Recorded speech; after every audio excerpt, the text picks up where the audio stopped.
चलिए, good evening everyone. तो सभी को बेटा मेरा वॉइस वीडियो आ रहा है?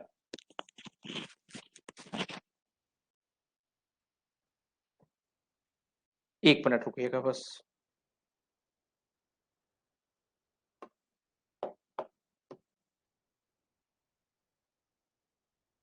Good evening everyone. क्लियर है? ठीक है बेटा। मैं आपके कमेंट देख लूं एक बार। ठीक है, बढ़िया है सभी लोग।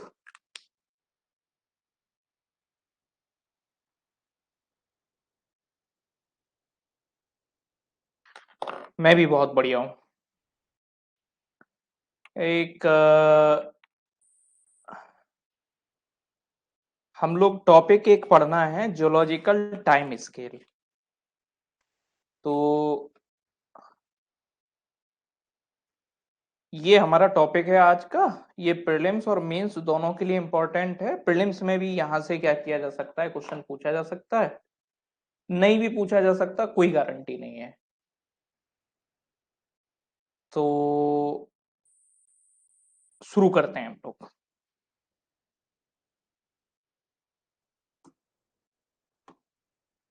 तो एक हेडिंग बनाइएगा, जियोलॉजिकल टाइम स्केल।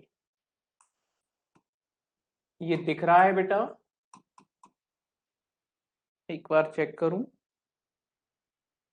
ठीक है। हाँ, तो एक हेडिंग बनानी है, जियोलॉजिकल टाइम स्केल। ये हमारा टॉपिक है, जियोलॉजिकल टाइम स्केल।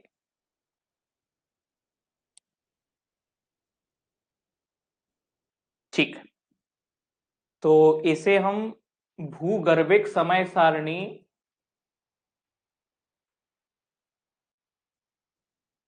या भूवैज्ञानिक समय सारणी बोलेंगे।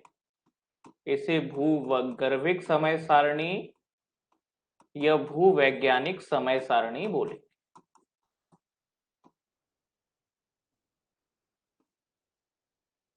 तो ये टॉपिक बेसिकली ये क्या बता रहा है हमें? तो भूगर्भिक समय सारणी या भूवैज्ञानिक समय सारणी, ये हमारा टॉपिक है। ओके, चल हम लोग शुरू करते हैं। एक मिनट, मैं इसे पूरा ब्लैक ही कर दूं तब ठीक रहेगा। हाँ, अब देखिएगा बेटा, समझिएगा इस चीज को कि जैसे दुनिया में अगर देखोगे तो तीन चीजों की हमेशा आपको जो है मेन डिस्कशन जो दुनिया में मिलेगा। अगर यूनिवर्स में तीन ही चीजें हैं मेनली, वो है एक तो टाइम, दूसरा स्पेस, और तीसरा चीज है मैटर, यानी कि समय, स्थान और पदार्थ। आप जिन्हें ही देश काल और परिस्थिति आपने हिंदी में अगर पढ़ा हो, कोई कविता कहानी किस्सा, तो वहां पे देश काल परिस्थिति का बड़ा महत्व होता है। तो पूरा यूनिवर्स अगर देखोगे तो पूरे यूनिवर्स में हमें तीन चीजों का ही इंपॉर्टेंस है। हर एक चीज अपने आप में कैसे जो है देखने को मिलेगी। तो हर एक चीज हमें क्या देखने को मिलेगी, तो या तो टाइम के रेफरेंस में बात हो रही होगी किसी भी चीज की, या जो है किसी स्थान के बारे में बात हो रही होगी, या मैटर। मैटर तीन तरीके का होता है, वो हमें सॉलिड मिलेगा, या लिक्विड फॉर्म में मिलेगा, या गैसियस फॉर्म में मिलेगा। तो ठोस, द्रव और गैस तीन अवस्थाओं में हमें कोई भी पदार्थ जो है वो तीन अवस्थाओं में हमें देखने को मिलेगा। दुनिया भर में जितने भी कंसेप्ट पढ़ोगे, दुनिया भर में जो भी चीजें पढ़ोगे, वो तीन ही चीजों के रेफरेंस में हमें देखने को मिलेगी। अब जैसे मतलब टाइम, स्पेस, मैटर, ये तीन ही चीजों के रेफरेंस में हमें दुनिया भर में कोई भी चीजें पढ़ेंगे, वो इन्हीं तीन ही चीजों के रेफरेंस में हमें वो चीज क्या मिलेगी, देखने को मिलेगी। एक मिनट जो है मैं लाइट ऑफ। तो वो इन्हीं तीन चीजों के रेफरेंस में वो चीज हमें क्या मिलेगी, देखने को मिलेगी। अब अगर आप देखोगे बेटा, ध्यान से समझोगे अगर, कि जैसे टाइम है, टाइम का मतलब यूनिट क्या है, बेसिकली सेकंड है। और एसआई यूनिट अगर देखोगे तो 1 सेकंड को डिफाइन करने के लिए आपने साइंस की एनसीईआरटी में पढ़ा होगा कि सीजीएम का एक जो मैटर होता है वो वाइब्रेशन जितने टाइम में पूरा करता है उसे ही हम लोग क्या कहते हैं, 1 सेकंड बोलते हैं। अगर बेसिक साइंस में अगर सीजीएम से ही हमने क्या किया है, 1 सेकंड को डिफाइन किया है कि कोई सीजीएम है जो मैटर है वो इधर से उधर जो है वो जितने टाइम में जो है वाइब्रेट करेगा, जितना टाइम वो वाइब्रेशन में लेगा उसे ही हम लोग क्या कह रहे हैं, सेकंड कह रहे हैं। जैसे अगर आप देखोगे तो हमने सीजीएम का जो मैटर वाइब्रेट किया उसको हमने क्या कह दिया, 1 सेकंड का टाइम दे दिया, उसे हमने क्या दे दिया, 1 सेकंड का टाइम दे दिया। जैसे अगर मैं बात करूं, सीधी सी बात आप देखोगे कि आपने देखा होगा कि जैसे इतिहास पढ़ते हो तो इतिहास में इंडस वैली सिविलाइजेशन जो पढ़ते हो यानी कि सिंधु घाटी सभ्यता, तो इसका समय क्या है बेटा, सिंधु घाटी सभ्यता का यानी कि इंडस वैली सिविलाइजेशन पढ़ते हो तो इसका कालखंड या समय कितना हम बताते हैं इंडस वैली सिविलाइजेशन का? इंडस वैली सिविलाइजेशन का हम टाइम पीरियड कितना बताते हैं बेटा, बताइएगा जरा। सिंधु घाटी सभ्यता जो है, हाँ मतलब लगभग जो है 2500 बीसी से लेकर के 1700 बीसी तक को हम क्या कहते हैं, इंडस वैली सभ्यता। अब देखो कि ये जो बेसिकली आपको क्या देखने को मिल रहा है कि 800 सालों का जो टाइम फेज है, कितने साल का बेटा, 800 साल का। तो ये 800 साल के टाइम को हमने एक सिंगल नाम दे दिया है और वो क्या दे दिया है, इंडस वैली सिविलाइजेशन। क्योंकि इस टाइम को हमने किसके रिस्पेक्ट में डिफाइन कर दिया है, तो स्पेस के रिस्पेक्ट में, यानी कि समय को हमने स्थान के परिप्रेक्ष्य में क्या कर दिया है, परिभाषित कर दिया है। अगर आप देखोगे, जैसे आप देखोगे कि वैदिक कालीन सभ्यता या जैसे आप दूसरा कोई टाइम पीरियड लेते हो तो हम क्या कर रहे हैं, बेसिकली एक टाइम पीरियड है और उस टाइम पीरियड को किसी स्थान विशेष के परिप्रेक्ष्य में क्या कर रहे हैं, कहीं ना कहीं डिफाइन कर रहे हैं। समझ रहे हो बात को, कि हम इसे जो है इस 800 साल के कालखंड को एक ही नाम तो दे रहे हैं और वो क्या दे रहे हैं, सिंधु घाटी सभ्यता का नाम। मतलब 800 साल में केवल एक ही चीज इंपॉर्टेंट हमें दिखाई पड़ रही है, क्योंकि हमारे पास में और ज्यादा इंफॉर्मेशन नहीं है इस पीरियड की। जबकि अगर आप देखोगे कि आप इंडियन नेशनल कांग्रेस पढ़ते हो और इंडियन नेशनल कांग्रेस में आप 1885 से लेकर के 1905 तक का जो पीरियड है उसको क्या देते हो, तो उसको जो है उदारवादी चरण या मॉडरेट फेज ऑफ कांग्रेस। कितने साल को आप कह रहे हो मॉडरेट फेज ऑफ कांग्रेस, लगभग जो है 20 साल का जो कालखंड है उसे। और यहां जबकि 800 साल के पीरियड को आप केवल एक नाम दे रहे हो, आपको क्या देखने को मिलेगा, समझ रहे हो बात को, कि आपने यहां केवल 20 साल में, क्योंकि यहां सोर्स ऑफ इंफॉर्मेशन या यहां की हमारे पास में जानकारी बहुत है। जबकि यहीं देखोगे 1905 के बाद जो है क्रांतिकारी चरण शुरू होगा, 1915 से फिर गांधीवादी चरण शुरू होगा, ये हमें देखने को मिलेगा। या जैसे 2014 से लेकर के अभी 2024 तक का पीरियड जो है हम किस नाम से बोल रहे हैं, मोदी पीरियड के नाम से बोलेंगे। समझ रहे हो, मिडेवल हिस्ट्री जब पढ़ते हो तो मिडेवल हिस्ट्री में हम इतना जब सब कैटेगराइज कर पाते हैं कि नहीं कर पाते हैं। तो बेसिकली जियोलॉजिकल टाइम स्केल है क्या, तो जियोलॉजिकल टाइम स्केल है एक तरह से समय को हमने क्या कर दिया है, नाम दे दिए हैं। ये जैसे इतना बड़ा समय है इसको हम सिंधु घाटी सभ्यता कह रहे हैं, ये 20 साल का समय है हम इसे उदारवादी चरण कह रहे हैं। तो जब पृथ्वी की जब उत्पत्ति हो रही है यानी कि फॉर्मेशन ऑफ अर्थ हो रहा है, तो पृथ्वी के जन्म से हमने क्या किया है, पूरा एक स्केल बनाया है या एक हमने जो है समय सारणी बनाई। शुरुआत में जब पृथ्वी की उत्पत्ति हुई होगी तो उस समय की हमारे पास में आज की डेट में तो बहुत कम इंफॉर्मेशन होंगी, तो बहुत लंबे पीरियड को हमने क्या कर दिया होगा, एक नाम दे दिया गया होगा। और जैसे जैसे आज के पास में आते चले जा रहे होंगे तो छोटे छोटे नाम, टाइम को हमने कई सारे डिवाइड करके रखा होगा। समझ पा रहे हो बात को, जैसे अभी हम हिस्ट्री पढ़ते हैं ना, तो हिस्ट्री में आप देखोगे कि कहाँ जो है सिंधु घाटी सभ्यता इतना लंबा 800 साल को हमने क्या देके रखा है, एक नाम देके रखा है। जबकि हम 1000 ईस्वी से लेकर 1000 ईसा पूर्व से लेकर के यानी कि 1000 बिफोर बीसी से लेकर के 600 बीसी तक के पीरियड को हम क्या कह रहे हैं, तो कहीं ना कहीं हम जो है वैदिक पीरियड बोल रहे हैं। और 600 बीसी से लेकर के जो है 180 तक हम क्या बोल रहे हैं, बेसिकली महाजनपद पीरियड या जो है दूसरा पीरियड के नाम से बोल रहे हैं। फिर मौर्य काल आ गया, शुंग आ गया, कन्व आ गया, छोटे छोटे पीरियड में हम क्या कर रहे हैं, डिवाइड कर रहे हैं, क्योंकि हमारे पास में सोर्सेस ऑफ इंफॉर्मेशन या उस कालखंड की जानकारी हमारे पास में ज्यादा है। तो पृथ्वी की उत्पत्ति भैया हुई कितने साल पहले थी लगभग? तो लगभग जो है पृथ्वी की उत्पत्ति 4.6 बिलियन ईयर्स एगो, एनसीईआरटी या अभी तक जो माने जा रहे हैं सोर्स, उनके अकॉर्डिंग अगर देखा जाए तो 4.6 बिलियन ईयर्स एगो, यानी कि जो है 4,600 मिलियन ईयर्स एगो, यानी कि 4,500 करोड़ साल से ज्यादा पहले जो है पृथ्वी की क्या हुई है, उत्पत्ति हुई। तो पृथ्वी की उत्पत्ति कब हुई है? 4.6 बिलियन ईयर्स एगो, या उस समय जो है या 4,600 मिलियन ईयर्स एगो जो है पृथ्वी की क्या हुई है, उत्पत्ति हुई है। मतलब जो है 4,600 करोड़ वर्ष पहले पृथ्वी की क्या हुई है, उत्पत्ति हुई है, ये मान के चल रहे हैं। तो हमने क्या किया है कि ये 4.6 बिलियन ईयर्स एगो से लेकर के आज तक को हमने क्या किया है, डिवाइड करके रखा है। इसको हमने जैसे हमने क्या करके रखा है, डिवाइड करके रखा है, तो हमने पूरे समय को हमने क्या कर दिया है, नामकरण दे दिया है। हमने समय का क्या कर दिया है, नामकरण दे दिया है, और उसी को हम लोग क्या कह रहे हैं, जियोलॉजिकल टाइम स्केल कह रहे हैं।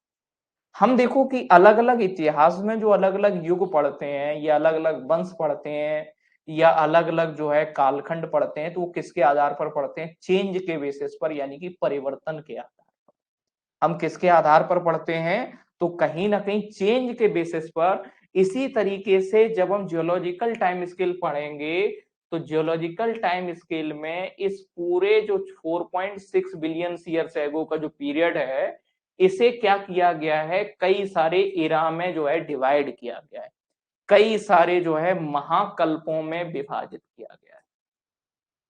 किसमें विभाजित किया गया है बेटा, इरा में।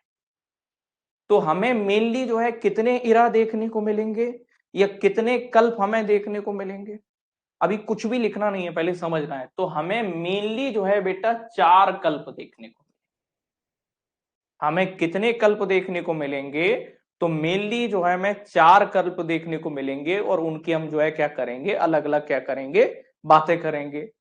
फिर कल्पों को भी, इरा को भी पीरियड में डिवाइड किया गया है, यानी कि महाकल्पों को भी कल्प में विभाजित किया गया है, और पीरियड को भी इपोक में डिवाइड किया गया है, यानी कि जो है युगों में विभाजित किया गया। तो 3 है, इरा को जो है पीरियड में,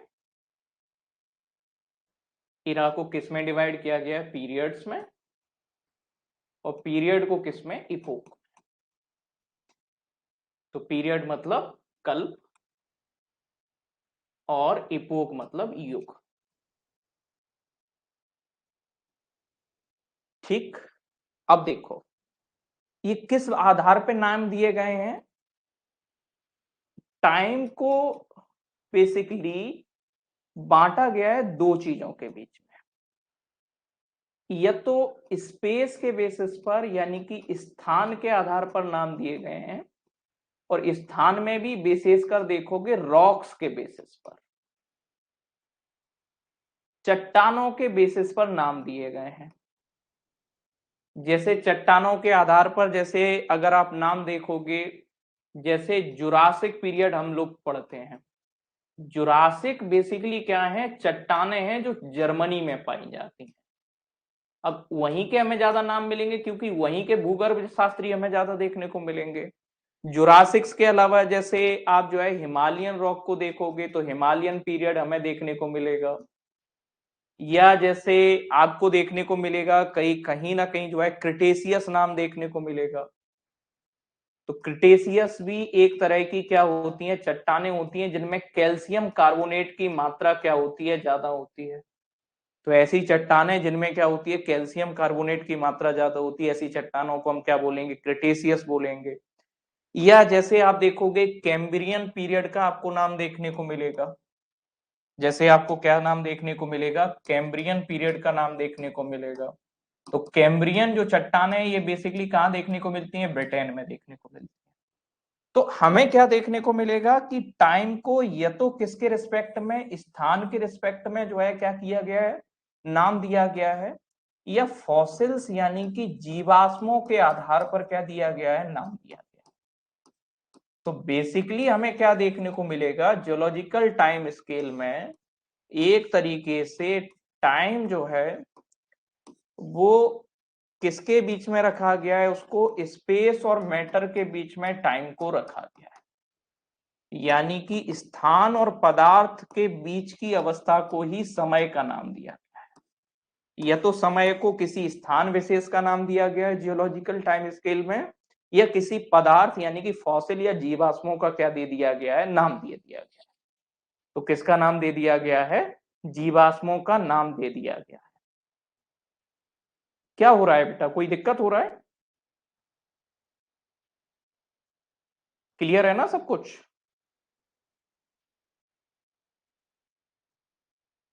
देखो बेटा, अभी तक मैंने कुछ पढ़ाया नहीं है, बस एक बात आपको समझाई है कि जो जियोलॉजिकल टाइम स्केल है, क्लियर है ना सब कुछ, ठीक है? ठीक है। कुछ गड़बड़ हुआ था क्या बीच में?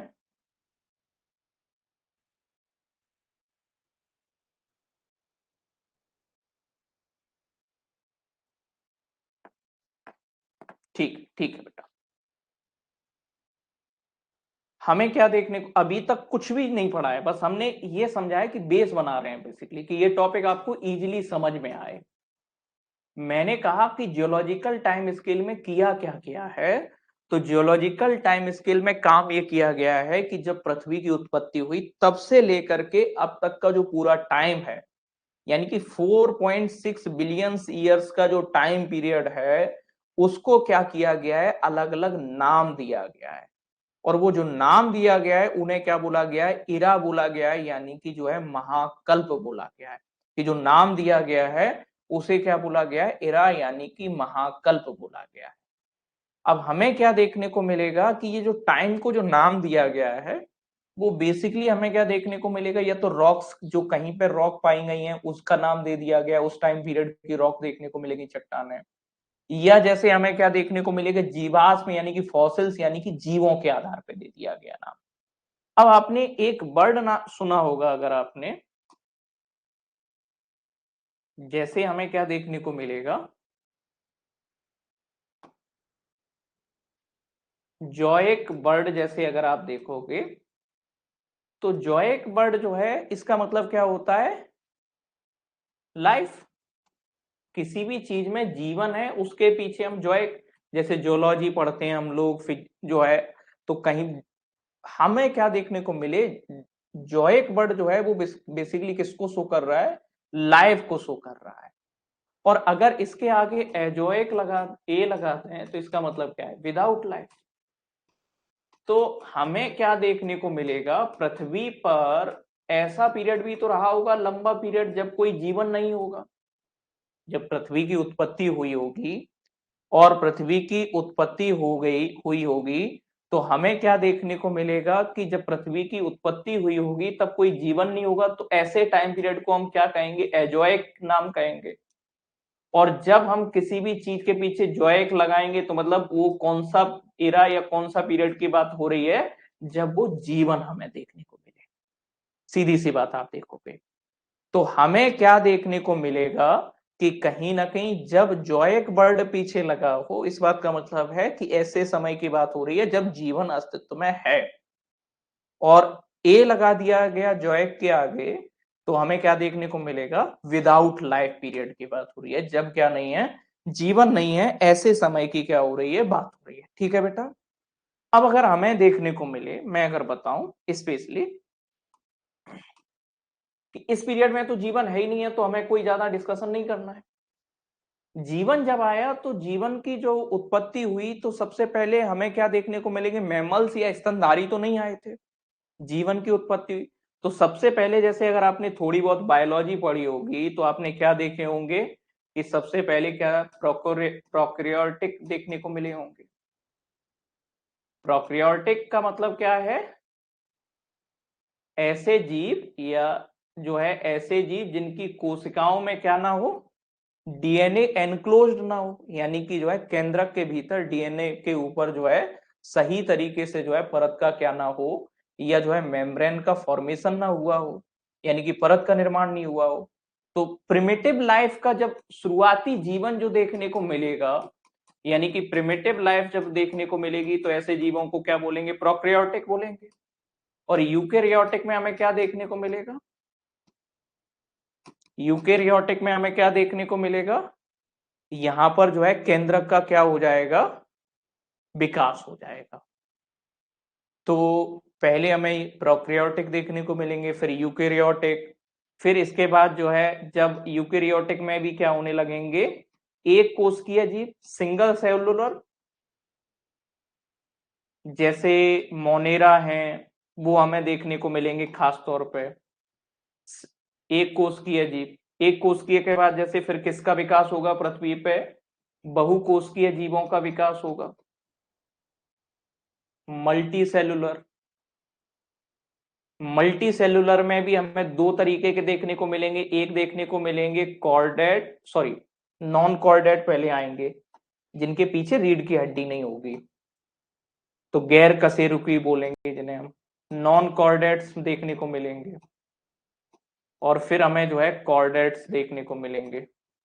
इसी तरीके से तो पृथ्वी पे जीवन का विकास हुआ है कहीं ना कहीं। और कॉर्डेट्स में भी अगर आप देखोगे खास तौर पे जो है, तो सबसे पहले हमें कॉर्डेट्स में फिशेस देखने को मिलेंगी। फिर पानी से जो है आधे, कुछ जमीन पे कुछ पानी पे एम्फीबियंस देखने को मिलेंगे, यानी कि जो है उभयचर बोलते हैं जिन्हें हम। एम्फीबियंस के बाद रेप्टाइल्स आएंगे, यानी कि सरीसृप आएंगे। रेप्टाइल्स के बाद हमें कौन देखने को मिलेंगे? बर्ड्स। और बर्ड्स के बाद कौन आएंगे? मैमल्स, यानी कि स्तनधारी। अब इसी चीज को क्या करना है? टाइम में डिवाइड कर देना है। अभी कई लोगों को लग रहा होगा पता नहीं क्या चल रहा है, ये सब बायोलॉजी क्लास हो रही है। देखो बेटा, जो 4600 करोड़ का जो टाइम पीरियड है, यानी कि इतना जो लंबा कालखंड है, इसको हमें क्या करना है? समझना है। शुरुआत में जब पृथ्वी की उत्पत्ति हुई होगी, तब क्या होगा? इस तरह का मामला देखने को मिलेगा, यानी कि जीवन नहीं होगा, एजोइक टाइप की सिचुएशन देखने को मिलेगी। फिर क्या होगा? धीरे धीरे जो है, पहले क्या होगा? प्रोकैरियोटिक, यानी कि जो है जीवन का शुरुआती हमें दौर देखने को मिलेगा। फिर उसमें कोशिका में या जो है केंद्रक जो है धीरे धीरे जो है क्या होगा? डीएनए एनक्लोज्ड होगा न्यूक्लिक एसिड के द्वारा। फिर उसमें जो है एक कोशिकीय जीवों का विकास होगा। फिर सिंगल सेल से जो है मल्टी सेलुलर जो है उनका विकास होगा, बहुकोशिकीय जीवों का। फिर बहुकोशिकीयों में भी गैर कशेरुकी जीवों का, जैसे केकड़ी है, मक्खी है, तितली है, ये सब जीवों का विकास होगा। फिर आएंगे जो है कहीं ना कहीं फिशेस का जो है डिवोनियन एज में जो है हमें मछलियां देखने को मिलेंगी। जब एक ऐसा फेज आएगा, जब क्या देखने को मिलेगी कि कहीं ना कहीं जो है हमें ये देखने को मिलेगा, बहुत ज्यादा ऑक्सीजन की डिमांड हो जाएगी, तो पानी से जो है जीव निकल निकल के धरती की तरफ आएंगे। तो फिर उस फेज में एम्फीबियंस, यानी कि जो है उभयचरों का विकास होगा। फिर धीरे धीरे गर्मी सूरज की पड़ेगी, तो ये त्वचा क्या होगी? मजबूत होगी, हम गर्मी सहना सीखेंगे। और फिर यहीं से जो है रेप्टाइल्स का क्या होगा? विकास होगा, यानी कि सरीसृप जीवों का विकास होगा।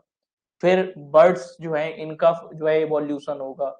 और बर्ड्स के बाद फिर क्या होगा? लास्ट में मैमल्स, जो हम सबसे एडवांस जो हम मैमल्स स्तनधारी जो देखने को मिल रहे हैं, इन मैमल्स का भी क्या होगा? विकास होगा।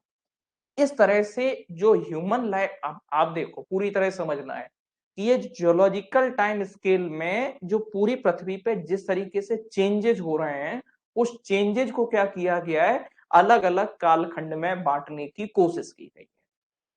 तो हमें जो चेंजेस देखने को मिल रहे हैं, उस पूरे बदलाव को, इतना बड़ा जो पीरियड है, उसको क्या किया गया है? कहीं ना कहीं एक समय सारणी में विभाजित करने की कोशिश की गई है।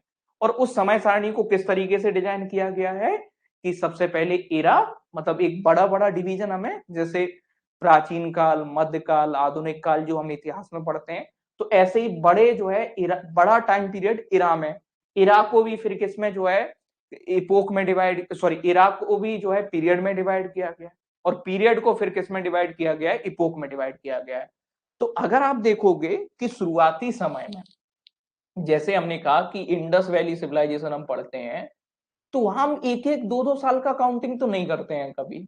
ये 5 साल 10 साल का काउंटिंग इंडस वैली सिविलाइजेशन में तो हमने नहीं पढ़ा है। 100 साल 2 साल, मतलब हम मतलब बेसिक जो है इनिशियल इंडस वैली सिविलाइजेशन और पोस्ट इंडस वैली सिविलाइजेशन और डेवलप्ड इंडस वैली सिविलाइजेशन, ये इन तीन में हम क्या करते हैं, बांट करके पढ़ते हैं।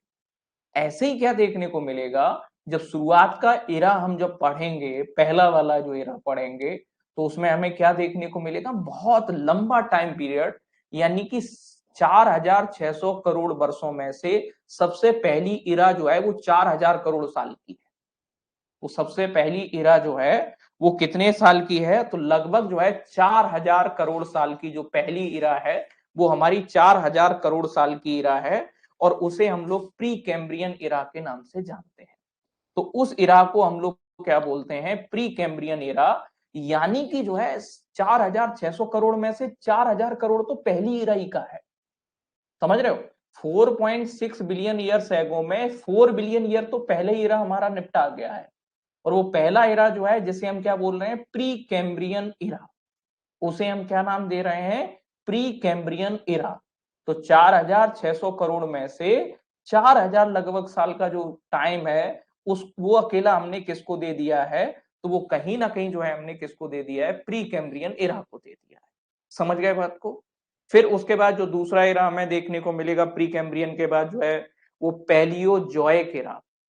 जैसे ही मैंने कहा कि किसी भी चीज के पीछे जोइक वर्ड लगा दें, तो जोइक का मतलब क्या निकल के आ रहा है कि जीवन की उत्पत्ति क्या हो गई, शुरू हो गई। तो प्री कैम्ब्रियन इरा बेसिकली जो है अजोइक पीरियड है, यानी कि जो है जीवन यहां पर कोई ज्यादा हमें देखने को नहीं मिल रहा है। तो प्री कैम्ब्रियन इरा का जो समय है, जैसे आप देखते हो ओशियन, हमारी पृथ्वी पे जो सागर जो हमें देखने को मिलते हैं, कितने पुराने होंगे सागर जो है, जिन मतलब 50%, जैसे 4.6 बिलियन ईयर्स है को जो है अर्थ की लाइफ है, मान लो अभी तक की, और अर्थ की लाइफ 4.6 बिलियन ईयर्स एगो है, तो 2.3 बिलियन ईयर एगो अभी सागर आए, मतलब 50% जो पृथ्वी की लाइफ है उस समय तक सागर यानी कि ओशियन का फॉर्मेशन नहीं था अर्थ के ऊपर।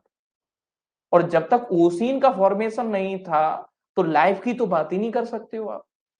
समझ रहे हो, शुरुआती जीवन जो है, जो सबसे पहला जो जीवन है, जब तक जो है कहीं ना कहीं आपको देखोगे, अरे बाद में कैसे आया, अभी अर्थ का इवोल्यूशन पढ़ेंगे, सब पढ़ेंगे, वहां पे भी बताया जाएगा। क्लाइमेटोलॉजी पढ़ा है, वहां पे भी ब्रीफ दिया गया जब हमने एटमॉस्फेयर को समझा था, ये सब बातें। तो हमें क्या देखने को मिलेगा कि सबसे पहला जो इरा है, उस इरा को नाम क्या दे दिया जा रहा है, प्री कैम्ब्रियन इरा। और मैं क्या कह रहा हूं, इरा को किस में डिवाइड किया जाता है, पीरियड में, पीरियड को किस में किया जाता है, इपोक में डिवाइड किया जाता है। समझ रहे हैं बात को। तो चलें हम लोग शुरू करते हैं, बेसिक बातें हो गई हैं तो काम करना अब शुरू करते हैं। शुरू करें। मतलब इस पूरी कहानी में इतना जो डिस्कशन हुआ है उसमें समझे क्या है, तो समझे हम ये हैं कि जियोलॉजिकल टाइम स्केल क्या है। तो जियोलॉजिकल टाइम स्केल क्या है, बेसिकली जो है नेमिंग ऑफ टाइम, समय को नाम देना ही क्या है, कि समय को या कालखंड को नाम देने ही क्या बोला गया है, भूगर्भ शास्त्र की जो है समय सारणी। एक तरीके से हम क्या कर रहे हैं, समय को यानी कि कालखंड को जो है क्या कर रहे हैं, कहीं ना कहीं अलग अलग नाम दे रहे हैं। और naming of time with respect to space और मैटर, कि हम किसके स्थान और पदार्थ के संदर्भ में हम क्या कह रहे हैं, समय को नाम दे रहे हैं, और इसी को क्या कहा जाएगा, कहीं ना कहीं जो है भूगर्भिक समय सारणी या भूवैज्ञानिक समय सारणी। इसमें हमने पूरा 4.6 बिलियन ईयर, यानी कि 4,600 करोड़ वर्ष को अलग अलग इरा, यानी कि महाकल्प, पीरियड यानी कि कल्प, और इपोक यानी कि जो है युगों में क्या किया है, विभाजित किया है। तो हमें क्या देखने को मिलेगा, कि सीधी सी बात क्या देखोगे, कि जियोलॉजिकल टाइम स्केल है क्या एक तरीके से, तो जियोलॉजिकल टाइम स्केल है नेमिंग ऑफ द टाइम। क्या है बेसिकली ये, naming of time with respect to space and matter।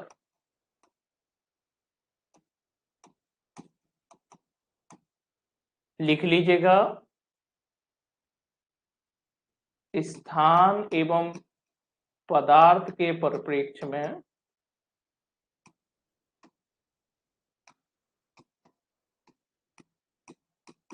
स्थान एवं पदार्थ के परिप्रेक्ष्य में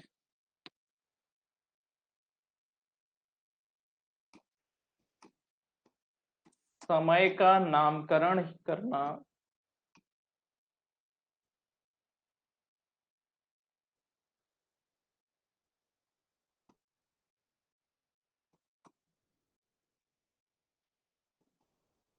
वो वैज्ञानिक समय सारणी है। वो वैज्ञानिक समय सारणी है। Under it 4.6 billions years ago, sorry, billions years time,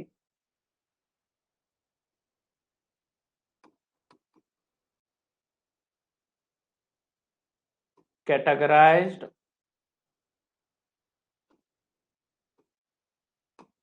in different eras, in different eras। इसके अंतर्गत 4600 करोड़ वर्षों के कालखंड को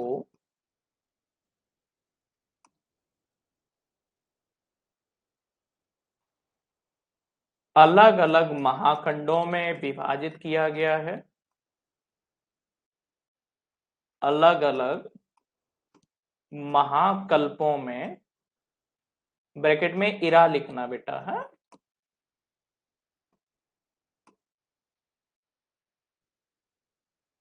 महाकल्पों में विभाजित किया गया है।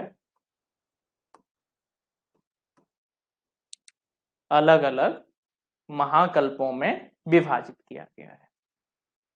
और महाकल्पों को further Ira's divided into the, और महाकल्पों को कल्पों में विभाजित किया गया है। और महाकल्पों को कल्पों में विभाजित किया गया है तथा कल्पों को युगों में विभाजित किया गया है। तथा कल्पों को युगों में विभाजित किया गया है। ठीक बेटा, चलिएगा, हो गया इतना सभी का।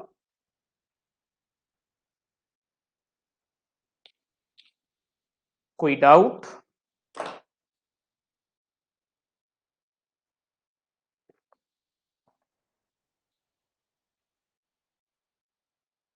इतना सभी का हो गया? क्या समझे हो बेसिक सी बात तुम लोग? बेसिक सी बात ये समझे हो कि जियोलॉजिकल टाइम स्केल है क्या? तो naming of the time with respect to space and matter, यानी कि पदार्थ और स्थान के परिप्रेक्ष्य में समय को जो है कहीं ना कहीं जो है बांटना, समय को परिभाषित करना, समय का नामकरण करना, यही क्या है? भूगर्भिक या भूवैज्ञानिक समय सारणी है। जिसमें पूरा जो 4600 करोड़ का जो टाइम फेज है, यानी कि 4.6 बिलियन ईयर्स का जो पूरा टाइम है, उसको क्या किया गया है? अलग अलग इरा में जो है डिवाइड किया गया है। फिर इरा को जो है किसमें? पीरियड में डिवाइड किया गया है। पीरियड को किसमें डिवाइड किया गया है? इपोक में डिवाइड किया गया है। क्लियर इतनी कहानी सभी को? मैं आगे बढ़ सकता हूं? सभी को ये का मामला क्लियर है यहां तक का? चल आगे बढ़ते हैं। आगे बढ़ा जाए बेटा? ठीक है। अब देखोगे बेटा कि सबसे पहली जो एरा है हमारी, अब बड़े ध्यान से समझना बेटा, और अभी मैं चीजें थोड़ा अच्छे से पढ़ा रहा हूं, बाकी बाद में हम सब चीजों को थोड़ा सा समराइज भी करेंगे। तो पहले तरीका तुम्हें पता ही है हम लोग पढ़ते कैसे हैं। जैसे देखोगे कि सबसे पहली इरा है हमारी प्री कैम्ब्रियन इरा। सबसे पहली इरा जो है हमारी वो कौन सी है? प्री कैम्ब्रियन इरा।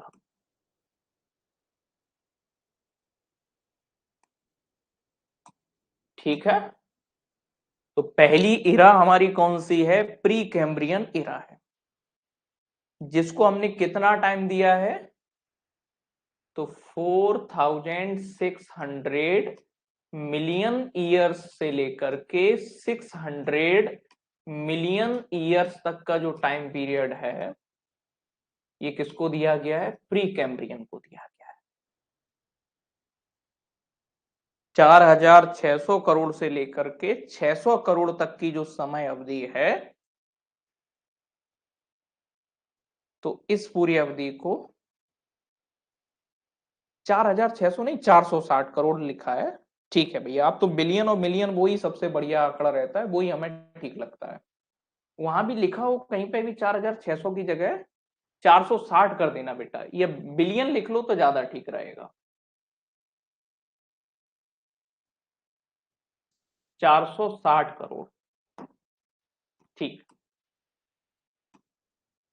चलें आगे बढ़े। तो 4600 मिलियन से लेकर के 600 मिलियन ईयर्स तक का जो पीरियड है उसे प्री कैम्ब्रियन का नाम दिया गया। अब देखोगे कि इसमें क्या देखने को मिलेगा, तो इसमें हमें प्री कैम्ब्रियन इरा में बेसिकली तीन हमें पीरियड हमें देखने को मिलेंगे। प्री कैम्ब्रियन इरा में हमें तीन पीरियड देखने को मिलेंगे। एक हमें देखने को मिलेगा एजोइक पीरियड। एजोइक का मतलब क्या है? ऐसा कालखंड जिस समय क्या नहीं है? जीवन नहीं है। विदाउट लाइफ वाला जो पीरियड है उसे हम क्या कहेंगे? Azoic period. ठीक। दूसरा हमें क्या देखने को मिलेगा? आर्केजोइक पीरियड।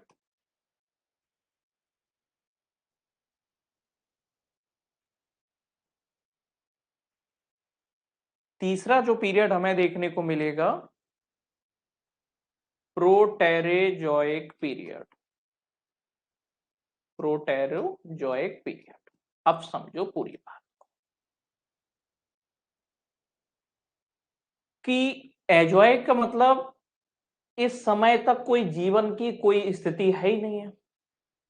आर्केजोइक में हमें क्या देखने को मिलेगा कि यहां पर जो है प्रोकैरियोटिक जो सेल है,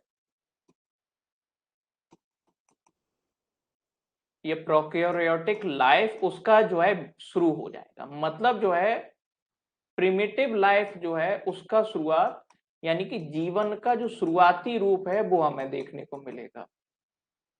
और प्रोटेरोजोइक में हमें क्या देखने को मिलेगा? धीरे धीरे जो है कोशिका जो है विकसित अवस्था में आने लगेगी। तो हमें क्या देखने को मिलेगा? प्रोकैरियोटिक कोशिका वाला जीवन देखने को मिलेगा, और यहाँ यूकेरियोटिक कोशिका वाला जीवन देखने को मिलेगा। अब खास तौर पे देखोगे कि जैसे भारत के सबसे पुरानी जो चट्टानें हैं, उन चट्टानों के नाम अगर आपने सुने हो तो जैसे धारवाड़ चट्टानों का नाम सुना हो, धारवाड़ रेंज का नाम सुना हो, या कोडप्पा चट्टानों का नाम सुना हो आपने, कोडप्पा रॉक्स का नाम सुना होगा। तो इंडिया में, सदर्न इंडिया में खास तौर पे अगर आप देखोगे कि धारवाड़ जो सीरीज रॉक्स हैं या कोडप्पा सीरीज रॉक्स हैं, इन्हें हम आर्कियन रॉक्स भी बोलते हैं। या बेसिकली ये जो है कब इनका विकास हुआ है, तो अजोइक और आर्केजोइक का जो ट्रांजिशन फेज है, या इन दोनों का जो बीच का फेज है, उस समय भारत में इन चट्टानों का क्या हुआ है? कहीं ना कहीं विकास हुआ है। तो आप देखोगे इन बिटवीन अजोइक एंड आर्केजोइक कि जब ये, खास तौर पे अगर आप देखोगे अजोइक पीरियड और आर्केजोइक पीरियड के बीच में ही हमें कहीं ना कहीं जो है भारत की जो सबसे पुरानी चट्टानें जो मानी जाती हैं, सबसे पुरानी जो रॉक्स मानी जाती हैं, धारवाड़ कोडप्पा जो सीरीज रॉक्स हैं, ये इनका विकास इसी पीरियड में हमें क्या मिलता है, देखने को मिलता है। तो इंडिया में जो है सबसे पुरानी, इन्हें ही हम आर्कियन रॉक्स के नाम से भी जानते हैं, या आर्कियन क्रम की चट्टानें भी बोलते हैं इनको। बिल्कुल बेटा, लिखना है, देखना नहीं है, आराम से लिखना है इसको। ये चीज मतलब डायरेक्टली एग्जाम में तो नहीं पूछी जाती है, लेकिन ये काम बहुत आती है, बहुत सारी चीजों का बेस है ये। पेपर 3 में ये एक छोटा सा सब टॉपिक भी दे दिया है उनने इसको, यूनिट 10 में। ठीक है, हो गया। तो हमें धारवाड़ सीरीज रॉक्स हो या कुडप्पा सीरीज रॉक्स हो, ये इसी पीरियड में देखने को मिलेंगी। प्रोकैरियोटिक और यूकैरियोटिक में ये कोई दिक्कत तो नहीं है किसी को? बेसिक साइंस तो थोड़ा बहुत पढ़ा होगा।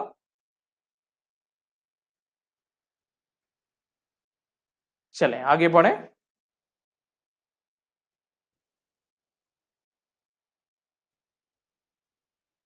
तो हमने देखा सबसे पहली इरा कौन सी बताई, प्री कैम्ब्रियन इरा।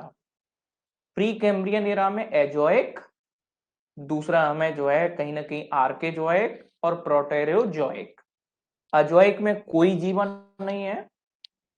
आर्केजोइक और प्रोटेरोजोइक, इसमें हमें जीवन का शुरुआती रूप हमें देखने को मिल रहा है। मतलब जो है प्री कैम्ब्रियन पीरियड में बहुत बड़ा हिस्सा जो है, यह बहुत बड़ा जो कालखंड है, वो किसमें चला गया है, बिना जीवन के गया है।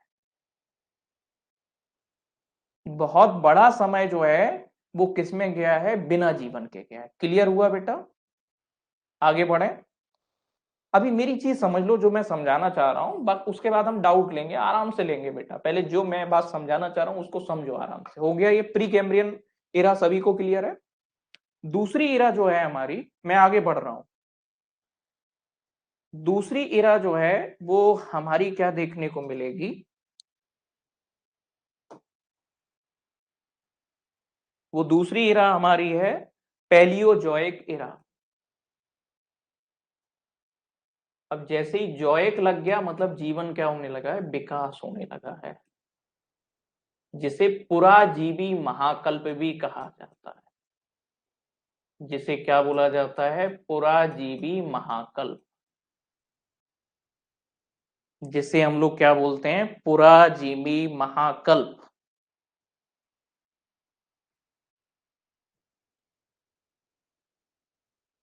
ठीक है, पुराजीवी महाकल्प बोलते हैं हम जिसे। लगभग ये हमें कब से देखने को मिलेगा, 600 मिलियंस ईयर्स से लेकर के 2 to 5 मिलियंस ईयर्स एगो तक हमें देखने को मिलेगा। लगभग 6 करोड़ से लेकर के 60 करोड़ से लेकर के हमें जो है 22.5 साल के, 5 करोड़ साल तक हमें लगभग देखने को मिलेगा। इसको थोड़ा सा ध्यान से समझना है। पैलियो का मतलब क्या होता है, इतना जगह भी ये हिस्ट्री भी पढ़ रहे हो तो पैलियो का मतलब क्या है, पुराने समय। और जीवन जो है वो शुरुआती चरण में है, जैसे वहां पे हुआ, धीरे धीरे क्या कर रहा है, जीवन यहाँ पे विकास देखने को मिल रहा है। तो इसके लिए जैसे आपको क्या ध्यान रखना है कि इस इरा में हमें पीरियड देखने को मिलेंगे। एक तो हमें कैम्ब्रियन देखने को मिलेगा, कैम्ब्रियन पीरियड देखने को मिलेगा। उसके अलावा जो है ऑर्डोविसियन देखने को मिलेगा। ऑर्डोविसियन जो है पीरियड देखने को मिलेगा। एक सिलूरियन पीरियड देखने को मिलेगा। डेवोनियन पीरियड देखने को मिलेगा। एक पीरियड हमें जो देखने को मिलेगा वो डेवोनियन देखने को मिलेगा। उसके बाद कार्बोनिफेरस। ये सब नाम ऐसे क्यों हैं, क्योंकि यूरोपीय लोगों ने रखे हैं। और जो है परमियन, कार्बोनिफेमस, फेरस, और इसके अलावा परमियन। अब देखो बेटा, इसमें क्या करना है, तो इसके लिए क्या रखना है कि इसकी अगर पीरियड याद रखना हो तो कॉस डीसीपी ऐसे याद रखना। कॉस डीसीपी का मतलब Cambrian, Ordovician, Devonian, sorry Silurian, Devonian, फिर उसके बाद जो है कार्बोनिफेरस और प्रीमियन। अब देखोगे कि खास तौर पे इसमें एक चीज आपको याद रखना है, जैसे ये डिवोनियन जो पीरियड है, ये यहां पे जो है बेसिकली इसे बोला जाता है एज ऑफ फिश, यानी कि जो है मछलियों का युग, यानी कि जो है मत्स्य युग के नाम से किसे जाना जाता है, तो मत्स्य युग के नाम से जाना जाता है, डेवोनियन को जाना जाता है। मत्स्य युग के नाम से किसको जाना जाता है, डेवोनियन। मतलब यहां पे मछलियों का हमें ठीक ठाक विकास देखने को मिल रहा है। तो सबसे पहली मछली का विकास जो है कब हुआ होगा, फर्स्ट फिश कब आई होगी, कौन से पीरियड में आई होगी, सिल्यूरियन पीरियड में पहली मछली ने कहीं जन्म लिया होगा, पहली मछली निकल के सामने आई होगी। तो क्योंकि डेवोनियन कुछ किताबों में आपको सिल्यूरियन को बोला जाएगा मत्स्य युग, लेकिन याद रखना राइट आंसर क्या है, डेवोनियन जो है ये राइट आंसर है। अगर कहीं पे पढ़ोगे नेट या यूट्यूब वालों पे पढ़ोगे तो वो सिल्यूरियन को एज ऑफ फिश बताएंगे, नहीं, राइट आंसर है Devonian period is the age of fish, कि मछलियों का युग या मत्स्य युग के नाम से, मतलब यहां पे क्या हो रहा है, मत्स्य का विकास हो रहा है। पीछे देखो, अगर बायोलॉजी को ध्यान से रखोगे, बायोलॉजी को साथ में लेके चलोगे, मतलब यह है कि इस कालखंड में डेवोनियन पीरियड में आते आते जो जीव जो हैं वो क्या होने लगे, उनकी जो है कशेरुकु यानी कि जो पीछे का जो मेरुदंड है या जो मेरु रज्जु है उसका क्या होने लगा है, विकास होने लगा है। यानी कि डेवोनियन आते आते जो है मल्टी सेलुलर ऑर्गेनिज्म का क्या हो गया है, विकास हो गया है। कि डेवोनियन जो पीरियड आते आते, इस फेज आते आते जो है हमें क्या देखने को मिल रहा है, कशेरुकु का क्या हो रहा है, यानी कि जो है जो कॉर्डेट्स हैं उनका क्या हो रहा है, विकास हो रहा है। इससे पहले जो है वो हमें क्या मिलेंगे, नॉन कॉर्डेट्स देखने को मिलेंगे। इससे पहले वाला जो है, हमें इससे पहले जो देखने को मिलेगा, ये जो पीरियड है, इस पीरियड में जो है एज ऑफ नॉन कॉर्डेट्स बोला जाएगा। इसमें पूरा का पूरा हमें क्या देखने को मिलेगा, यहां पे जैसे अगर मैं बताऊं तो इस पूरे जगह पर हमें क्या देखने को मिलेगा, ये पूरा जो है क्या बोला जाएगा, नॉन कॉर्डेट्स का बोला जाएगा। क्योंकि पहली मछली कब आ रही है, सिल्यूरियन में आ रही है, तो सिल्यूरियन, ऑर्डोविसियन, कैम्ब्रियन, या उसके अलावा जो है प्रोटेरोजोइक, या जो है आर्केजोइक, या उससे पहले हम देख रहे हैं कहीं ना कहीं जो है अजोइक। उस समय जो है हमें क्या देखने को मिला, नॉन कॉर्डेट्स, या लाइफ ही नहीं है बिल्कुल भी, उस समय क्या नहीं है, जीवन ही नहीं है। तो मछली का जो है अब ये देखने को मिल रहा है, मत्स्य युग जो है वो किसको बोला जा रहा है, डेवोनियन को बोला जा रहा है। पक्का ये क्लियर हुआ सभी को। तो एज ऑफ फिशेस किसको बोला जाएगा, तो एज ऑफ फिशेस या मत्स्य युग के नाम से किसको जाना जाएगा, डेवोनियन को जाना जाएगा। अगली बात समझिएगा, कार्बोनिफेरस जो लिखा हुआ है आपके सामने, सभी को दिख रहा होगा कार्बोनिफेरस, ये पीरियड कौन सा है, कार्बोनिफेरस। इस समय की या इस युग की जो भी चट्टानें मिलेंगी, उन चट्टानों में क्या होगा, कार्बन की उपस्थिति होगी। तो कार्बोनिफेरस युग की कोई भी चट्टान मिले तो उसमें क्या होगी, कार्बन की उपस्थिति होगी। मेनली हमें क्या देखने को मिलेगी, मतलब यह है कि इस पीरियड में हमें जो भी चट्टानें, कार्बन सबसे ज्यादा हमें मेनली कहां पे देखने को मिलता है, कोयले में देखने को मिलता है। तो कोयला युग के नाम से किसे जाना जाता है, या कोल पीरियड के नाम से किसे जाना जाता है, कार्बोनिफेरस पीरियड को कोल एज के नाम से भी जाना जाता है। और दुनिया में अगर आप देखोगे कि कहीं ना कहीं जो है दुनिया में अगर कहीं पर भी जो है कोयले की उत्पत्ति हो रही है, या जो है 99% जो भी कोयला बन रहा है वो कोयला इसी युग का है। आज जहां कर भी कहीं पर भी हम कोयला के क्षेत्र देखते हैं, वो सब जो है कोयले की उत्पत्ति वो इसी पीरियड में हुई है। तो कार्बोनिफेरस पीरियड में ही दुनिया का जितना भी कोयला है, तो 99% कोयला जो है वो किस पीरियड का देखने को मिलेगा, कार्बोनिफेरस पीरियड का हमें देखने को मिलेगा। किस पीरियड का हमें देखने को मिलेगा, कार्बोनिफेरस पीरियड का हमें देखने को। क्लियर हुआ? इतना बात समझ पाए?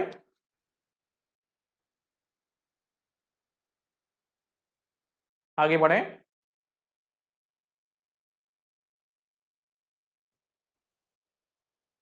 अब देखो कोयला बना कैसे होगा, अब ये बताओ। आपने इतना तो बेसिक जो है पढ़ा है थोड़ा बहुत स्कूल में, और स्कूल में थोड़ा बहुत ये पढ़ा है कि कोयला कैसे बना है। जो ऑर्गेनिज्म जो है यानी कि जीव जो है वो पृथ्वी की परतों में जो है दब गए, लंबे समय तक दबे रहे, और वही क्या बन गए, फॉसिल फ्यूल में कन्वर्ट हो गए। यानी कि कोल में कार्बन के अलग अलग जो है कहीं ना कहीं फॉर्म्स में क्या हो गए, वो निकल के देखने को आए। तो मतलब majority of the coal formed due to of green plants. तो मतलब ये देखने को मिलेगा कि कार्बोनिफेरस से पहले का जो भी टाइम पीरियड है, इस पीरियड में हमें क्या देखने को मिलेंगे, ग्रीन प्लांट्स देखने को मिलेंगे कि नहीं। कार्बोनिफेरस से जो भी पहले का डेवोनियन, सिलूरियन, ऑर्डोविसियन, कैम्ब्रियन, इस समय हमें क्या देखने को मिलेंगे, हरे पेड़ पौधे देखने को मिलेंगे कि नहीं मिलेंगे, बताओ आप ही लोग। कि इस समय से जो पहले का जो पीरियड है, उस समय हमें ग्रीन प्लांट्स का युग देखने को मिलेगा। कहानी पूरा कि ये जो पूरा जो है कार्बोनिफेरस से पहले का जो कालखंड है, इस समय हमें क्या देखने को मिलेंगे, खूब सारे ग्रीन प्लांट्स। पक्का समझ रहे हो? और आप देखोगे कि जब ग्रीन प्लांट्स जो है कहीं ना कहीं पृथ्वी की परतों में दबे होंगे, तभी तो वो कहीं ना कहीं कोयले में कन्वर्ट होंगे। यानी कि वो किस में कन्वर्ट होंगे, कोल में कन्वर्ट वो कैसे होंगे। तो कहीं ना कहीं जो है जब ये हरे पेड़ पौधे पृथ्वी की नीचे की परतों में गए होंगे, तभी वो जो है कहीं ना कहीं पेड़ जो है कोयला बने होंगे। तो हम जो कॉन्टिनेंटल रिफ्ट देखते हैं, या महाद्वीपों का जो विखंडन देखते हैं, या जो है परतों का जो है आपस में टकराना, या जो है अलग अलग जो है फॉर्म्स का जो है कि ऊपर नीचे होना, ये जो हम देखते हैं कॉन्टिनेंटल रिफ्ट थ्योरी जो वैगनर जो दे रहे हैं, वो बेसिकली कॉन्टिनेंटल रिफ्ट का स्टार्टिंग या कॉन्टिनेंटल रिफ्ट जो है वो कहां पर शुरू हुई होगी, कार्बोनिफेरस पीरियड में। कि वो कॉन्टिनेंटल रिफ्ट जो है यानी कि जो महाद्वीपीय विस्थापन जो है, इसकी शुरुआत हमें कब देखने को मिलेगी, तो महाद्वीपीय विस्थापन की शुरुआत हमें कार्बोनिफेरस युग में हमें देखने को मिलेगी। समझ पाए इस बात को? तो ये कॉन्टिनेंटल रिफ्ट जो है कब स्टार्ट हुआ होगा, यानी कि महाद्वीपीय विस्थापन जो है वो किस पीरियड में स्टार्ट हुआ होगा, कार्बोनिफेरस पीरियड में क्या हुआ होगा, स्टार्ट हुआ होगा। हाँ बिल्कुल, एनिमल्स भी इंक्लूड होते हैं बेटा, लेकिन मेनली तो ग्रीन प्लांट्स, उन्हीं की वजह से कोयला हमें देखने को मिलेगा। पक्का? आगे बढ़े, चलिएगा। इतना क्लियर हो गया?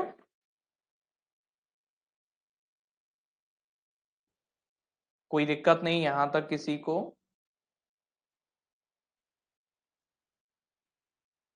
क्लियर है ना बेटा सभी को? तो क्वेश्चन पूछा जाए कि किसे जो है कोयला युग के नाम से जाना जाता है, तो आपको याद रखना है, अभी लास्ट और रह गया है बेटा इसमें, परमियन, पी वाला जो है उसे भी बता रहा हूं, अभी खत्म नहीं हुई है कहानी।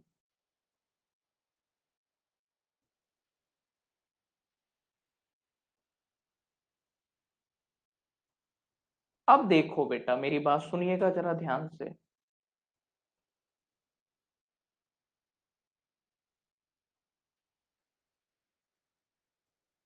हो गया इतना सभी का?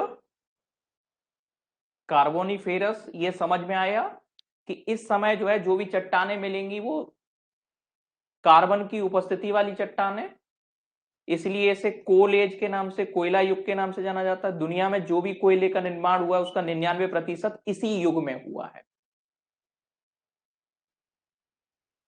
हो गया?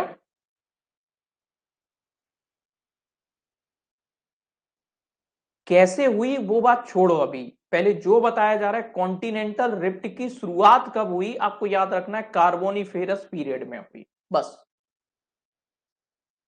स्टार्ट कब हुआ कॉन्टिनेंटल रिफ्ट, यानी कि महाद्वीपीय विस्थापन कार्बोनिफेरस पीरियड में स्टार्ट हुआ। क्लियर हुआ? तो वैगनर जी ने जो थ्योरी दी है वो इसको बेस बना के दी है। क्लियर हुआ? आगे बढ़े, यहां तक की बात समझ में आई? अब देखो, मैं जो बात बता रहा हूं वो किताब में नहीं लिखी मिलेगी और आपको नोट भी नहीं करना है। एक अगली बात जो समझाने के लिए बस आपको मतलब हम लॉजिक हम लोग लगा रहे हैं उसमें एक, कि डिवोनियन क्या है? एज ऑफ फिशेस है, मतलब खूब सारी मछलियों का युग है ये। और मछलियों का युग है। अभी एक मूवी भी आई है इसके, हॉलीवुड की, इस चीज के ऊपर। तो एज ऑफ फिशेस जो है उसमें हमें क्या देखने को मिलेंगे? जल में खूब सारे जो है जीवों की क्या हो रही है? संख्या बढ़ रही है। और खूब सारे जीवों की संख्या जो बढ़ रही है, तो बायोलॉजिकल ऑक्सीजन डिमांड, यानी कि जो है जल में यानी कि ऑक्सीजन की डिमांड बढ़ेगी। तो ये जो जीव हैं वो कहां से जो है यानी कि जल से वो किसकी तरफ आएंगे? स्थल की तरफ आएंगे। अब ऐसा तो होगा नहीं कि मछली जो है धरती पर रहने लगे, ऐसा तो नहीं होगा। क्या होंगी कि फिर धीरे धीरे इनमें एडवांसमेंट आएगा। और एडवांसमेंट आएगा तो एक ऐसा जो है एम्फीबियंस जो है वो क्या होंगे? डेवलप होंगे। उनका जो है इवोल्यूशन होगा, उभयचरों का जो है विकास होगा। और जब वो उभयचर स्थल की गर्मी को सहन करेंगे, पानी कम होगा और सूरज की रोशनी पड़ेगी, तो वो उभयचर धीरे धीरे और क्या करेंगे? इवॉल्व करेंगे। और यही एम्फीबियंस फिर किस में कन्वर्ट होंगे? रेप्टाइल्स में कन्वर्ट होंगे। हमें क्या देखने को मिलेगा कि अभी तक क्या चल रहा था? जब तक पानी में था जीवन तब तक गिल्स थे, मतलब जो हमारा रेस्पिरेटरी सिस्टम था वो, और जो रेस्पिरेटरी सिस्टम था वो बॉडी के आउटर में था। बेसिकली हमें ये देखने को मिलेगा जैसे ही हम जमीन पे आए तो फिर क्या होगा? गिल्स की जगह धीरे धीरे गलफड़ों की जगह जो है फेफड़ों का विकास होगा। गिल्स की जगह जो है धीरे धीरे क्या देखने को मिलेगा? लंग्स का फॉर्मेशन होगा। वन चेम्बर हार्ट हुआ करता था। यहां तक हमें क्या देखने को मिल रहा है? हार्ट एक ही चेम्बर कहानी चल रही थी। फिर धीरे धीरे two chamber heart, three chamber heart, और आजकल हमें कितना? चार चेम्बर हार्ट देखने को मिलता है। यानी कि जो है जो हृदय है वो एक चेम्बर की बजाय फिर दो चेम्बर में बंटने लगा, दो चेम्बर की बजाय तीन चेम्बर में बंटने लगा, फिर चार चेम्बरों का क्या हुआ? धीरे धीरे क्या हो रहा है? विकास हो रहा है। तो ये पूरा जो है समझिएगा। तो मतलब प्री कैम्ब्रियन या कार्बोनिफेरस के बीच में यहीं पर हमें क्या देखना मिल रहा होगा? एम्फीबियंस का क्या हो रहा होगा? उभयचरों का क्या हो रहा होगा? विकास हो रहा होगा। ये देखने को मिलेगा। दूसरा जो देखोगे कि आप देख रहे हो कार्बोनिफेरस और यहां तक जो है ग्रीन प्लांट, यानी कि खूब सारे जो है हरे पेड़ पौधे हैं। ये क्या कर रहे हैं? कार्बन डाइऑक्साइड को जो है खत्म करते जा रहे हैं, CO2 को जो है निगलते चले जा रहे हैं। और CO2 का कम होना मतलब जो है हीट का कम होना। ये एक थ्योरी है, मतलब इसको लिखना नहीं, ये एक थ्योरी चलती है। मतलब ग्रीन प्लांट्स की वजह से टेम्परेचर इतना रिड्यूस होता चला गया, इतना रिड्यूस होता चला गया कि कहीं ना कहीं परमियन पीरियड में जो है दुनिया का पहला हिमयुग हमें देखने को मिलेगा। दुनिया का पहला आइस एज। अभी तक पृथ्वी ने 3 बार हिमयुगों का सामना किया है। तो आइस एज अब तक हमने 3 बार सामना किया है। कहीं ना कहीं कार्बोनिफेरस और परमियन पीरियड के बीच का जो कालखंड है उस समय हमें पहला जो है आइस एज देखने को मिलेगा, यानी कि फर्स्ट आइस एज हमें देखने को मिलेगा। तो पहला हिम युग का सामना जो है हमने कब किया? तो जो है परमियन पीरियड में वो हमने क्या किया? पहले हिम युग का सामना किया। क्या बात समझाई है? भटक नहीं जाना है। बात यह है हमारी कि प्री कैम्ब्रियन हमने देख चुके हैं, पिछली कहानी खत्म हुआ की प्री कैम्ब्रियन एरा। हम दूसरा है पैलियोजोइक एरा पढ़ रहे हैं और इसमें हमें क्या देखने को मिलेंगे? कहीं ना कहीं जो है Cambrian period, Ordovician period, Silurian, Devonian, Carboniferous और परमियन। कैम्ब्रियन, ऑर्डोविसियन, सिलूरियन, यहां तक हमें हरे पेड़ पौधे नॉन कॉर्डेट्स हमें खूब देखने को मिलेंगे। डेवोनियन में जो है एज ऑफ फिश बोला जाता है। तो पहली मछली जो है वो कहीं सिलूरियन में हमें देखने को मिला होगा। उसके अलावा इस पूरे पीरियड को हम लोग जो है ग्रीन प्लांट्स खूब देखने को लगा। कार्बोनिफेरस में क्या आ रहा है? सीधा जो है कॉन्टिनेंटल रिफ्ट स्टार्ट हो रहा है, कार्बन कंटेनिंग रॉक्स का फॉर्मेशन हो रहा है। कोल एज के नाम से जाना जा रहा है। दुनिया में जहां भी कोयला मिलेगा इसी एज का देखने को मिलेगा। फिर क्या हो रहा है कि बायोलॉजिकल ऑक्सीजन डिमांड बढ़ रहा है, तो एम्फीबियंस का जो है इवोल्यूशन हो रहा है। और पर्मियन में हम पहला क्या कर रहे हैं, आइस एज का, यानी कि पृथ्वी पर पहला हिमयुग की शुरुआत हो रही है। क्या हो रही है, हिमयुग की, यानी कि आइस एज हमें देखने को मिलेगा। क्लियर हुआ बेटा इतना सभी का? कोई दिक्कत यहां तक? यहां तक कोई दिक्कत नहीं? एक मिनट रुकना।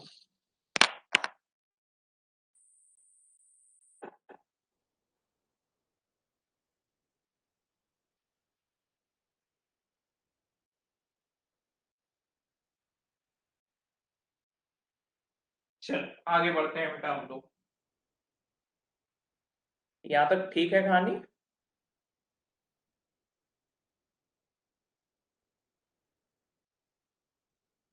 ठीक है।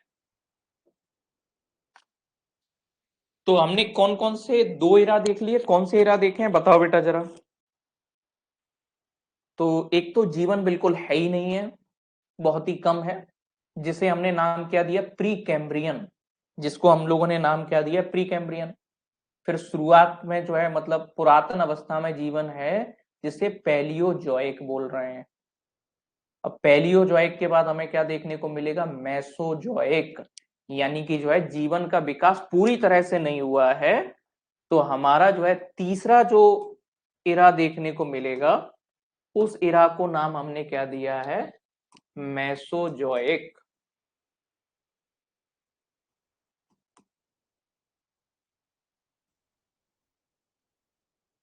तीसरा जो हमारा इरा है उसे हमने जो है मेसोजोइक, या जिसे हम मध्यजीवी महाकल्प भी बोलते हैं। क्या बोलते हैं, मध्यजीवी महाकल्प। ठीक, मध्यजीवी महाकल्प बोलते हैं इसे। ठीक, ये कब से कब तक का पीरियड ये हमें देखने को मिलेगा मेसोजोइक का, 2 to 5 मिलियन ईयर्स एगो से लेकर के 2 to 5 मिलियन ईयर्स एगो से लेकर के 70 मिलियन ईयर्स एगो तक का जो पीरियड है, यानी कि 22.5 करोड़ साल से पहले से लेकर 7 करोड़ साल तक का जो टाइम पीरियड है, इस पीरियड में खास तौर पे 7 करोड़, इस पीरियड में हमें 70 मिलियन ना, 1 मिलियन में 10 लाख होता है, तो 70 लाख में कितने हुए, 7 करोड़, जो है 700 लाख में कितने हुए, 7 करोड़ हुए। अब देखो, इस पीरियड को रेस्टिंग पीरियड ऑफ अर्थ या रेस्टिंग इरा ऑफ अर्थ बोला जाता है।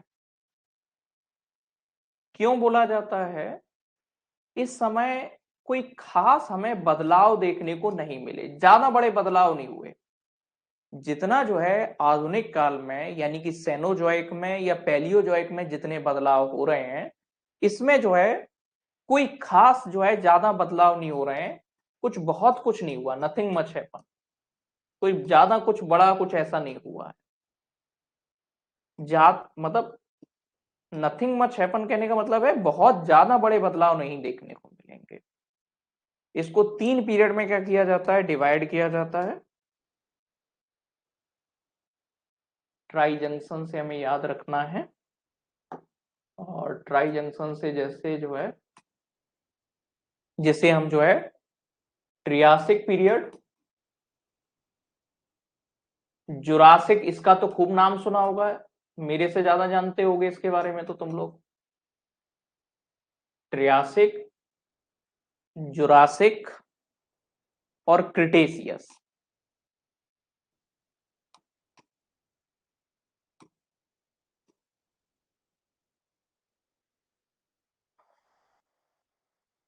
तो ट्रियासिक जो पीरियड है,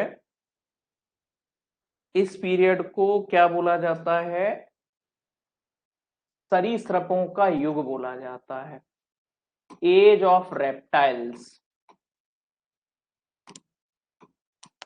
इसे क्या बोला जाता है? Age of reptiles, Triassic period को। जुरासिक को किस नाम से जाना जाएगा? Age of dinosaurs. खूब पढ़े, खूब मूवी देखी होगी आप लोगों ने। तो जुरासिक को किस नाम से जाना जाएगा? Age of dinosaurs. डायनासोर के युग से नाम से जाना जाएगा। मूवी देखी है जुरासिक पार्क वगैरह आपने? क्यों, मतलब खत्म हुए डायनासोर्स, क्या मतलब निकल के आ रहा है? आप लोगों ने अगर इतना समझ रहे हो इसका, तो डायनासोर्स जो हैं ये एक्सटिंक्ट क्यों हो गए हैं? क्यों खत्म हो गए हैं डायनासोर्स? बताइएगा जरा। हाँ, एस्टेरॉयड नहीं, मेटेoroid। तो क्या टकराया पृथ्वी से? मतलब एक थ्योरी, दो थ्योरी चलती हैं देखो इसके बारे में। मतलब एक थ्योरी जो मूवी वगैरह में दिखाई गई है, वो एक्सटेंट होने का या इनके विलुप्ति होने का कारण जो है वो मूवी में आपने देखा होगा। थ्योरी नंबर एक जो है, हाइपोथीसिस है एक तरीके से, वो ये है कि वेस्टर्न अमेरिका में, यानी कि पश्चिमी अमेरिका में, खासतौर पे नॉर्थ अमेरिका, जो एरिजोना प्रांत है, वहां पर क्या हुआ, एक बहुत बड़ा उल्का पिंड सुलगता हुआ टकरा गया। और इसकी वजह से क्या हो गया, फायर यानी कि आग फैल गया। और ये आग पूरे जंगलों में फैलता चला गया, जिसकी वजह से ये सारे डायनासोर क्या हो गए, खत्म हो गए। ये सारे डायनासोर क्या हो गए, खत्म हो गए। एक जो है हाइपोथेसिस ये चलता है।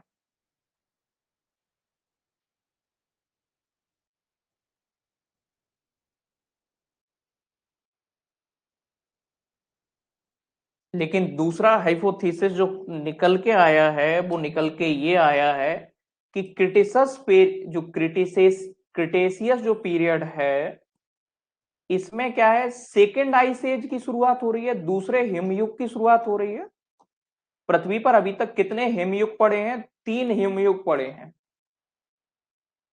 तो परमियन में पहला वाला, क्रिटेशियस में दूसरा वाला। तो इस आइस एज की वजह से डायनासोर्स का एक्सटेंशन हो गया। तो एक थ्योरी ये भी चलती है। तो इसमें कोई ज्यादा बदलाव नहीं देखने को मिलेंगे। मेसोजोइक जो एरा है, इसमें हमें कोई ज्यादा बदलाव देखने को नहीं मिलेंगे। हो गया बेटा ये सभी का? तो अभी तक 2 आइस एज आ चुकी हैं, फिश एज आ चुकी है, कोल एज आ चुकी है हमारे सामने, रेप्टाइल एज आ चुकी है, डायनासोर एज आ चुकी है। इसमें किसी को दिक्कत हो? यहां तक कहानी क्लियर है सभी की? इतनी कहानी, मैं साइड हो जाऊं, ठीक है।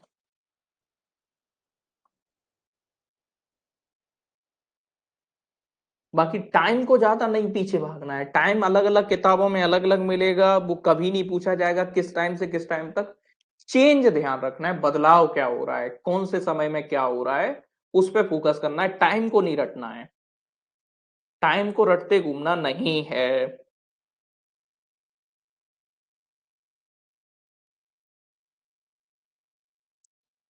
ठीक। अब देखो कि क्रिटेशियस पीरियड में ही क्या हो रहा है, वर्ड्स का इवोल्यूशन हो रहा है। कि वर्ड्स का इवोल्यूशन यानी कि पक्षियों का जो विकास है, वो इसी पीरियड में हो रहा है। और इसके बाद, पक्षियों के बाद कौन आएंगे, स्तनधारी आएंगे, यानी कि ममल्स आएंगे। और ममाल्स आएंगे, यानी कि जो है स्तनधारी आएंगे। तो जैसे ही कोई बहुत बड़ा बदलाव होता है, जैसे आप देखो कि पहले जीवन नहीं था, तो क्या पड़ा, प्री कैम्ब्रियन एरा। जैसे ही जीवन आने लगा, पैलियोजोइक एरा। जीवन में भी पानी से निकल के कहां पे आ गए, जमीन पे आ गए, तो मेसोजोइक एरा। और जमीन पे भी अब क्या हो रहे हैं, विकसित हो रहे हैं, उड़ने लगे हैं धीरे धीरे, जो है फेदर टाइप के जो है कहीं ना कहीं ऑर्गन्स का डेवलपमेंट हो रहा है। या उसके अलावा जैसे अगर आप देखने को मिलेगा कि जो है मैमल्स जो हैं, यानी कि अभी तक क्या हो रहा था, जो भी हमें ऑर्गेनिज्म देखने को मिल रहे थे, उनमें पेरेंटल जो ऑर्डर है वो हमें बड़े लेवल पर नहीं देखने को मिल रहा था। यानी कि जो है आपको क्या देखने को मिलेगा, मैमल्स में ही हमें एक खासियत देखने को मिलेगी कि अपने बच्चों का बहुत ख्याल रखते हैं और पेरेंटल ऑर्डर जो है धीरे धीरे डेवलप होने लगेगा। और हम तक आते आते अब हम में कितना पेरेंटल ऑर्डर डेवलप हो चुका है। तो शुरुआत में देखोगे पैदा कर दिया छोड़ दिया, कोई मतलब नहीं है, तुम जानो तुम्हारा काम जानो। आप देखो कीड़े मकोड़े पैदा करके कोई मतलब नहीं होता है, ये आपको देखने को मिलेगा।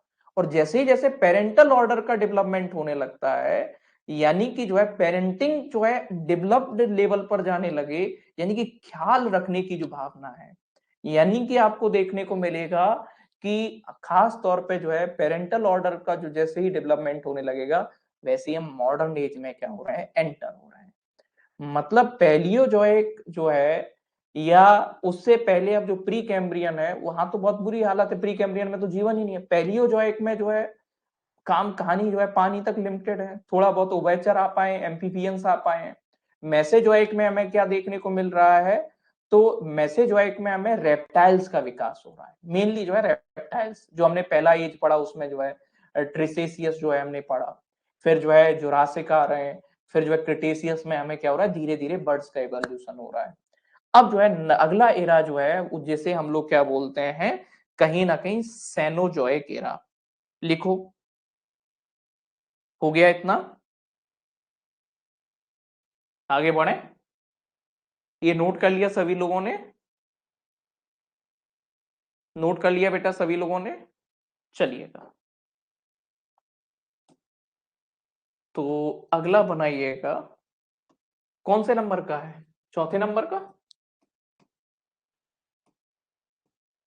सीनोजोइक, सीनो मतलब एडवांस, सीनोजोइक एरा, जिसे हम क्या बोलेंगे, नवजीवी महाकल्प, नवजीवी महाकल्प। सेनोजोइक को दो पीरियड में डिवाइड किया गया है, टर्सरी एंड क्वाटरनरी पीरियड में। इसको दो पीरियड में डिवाइड किया गया है, एक तो टर्सरी पीरियड और दूसरा क्वाटरनरी पीरियड।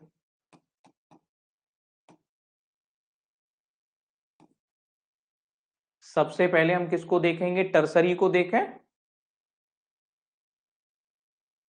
तो इसको कितने जो है कल्पों में विभाजित किया गया है, तो टर्सरी एंड क्वाटरनरी। तो टर्सरी, इसमें हमें क्या देखने को मिलेंगे, मैं सबसे पहले किसको डिस्कस कर रहा हूं, टर्सरी को कर रहा हूं बेटा। तो टर्सरी में हमें क्या देखने को मिलेंगे बेटा, एक तो हमें देखने को मिलेगा पैलियोसीन, क्योंकि सेनोजोइक का है तो पैलियोसीन। दूसरा जो है हमें Eocene,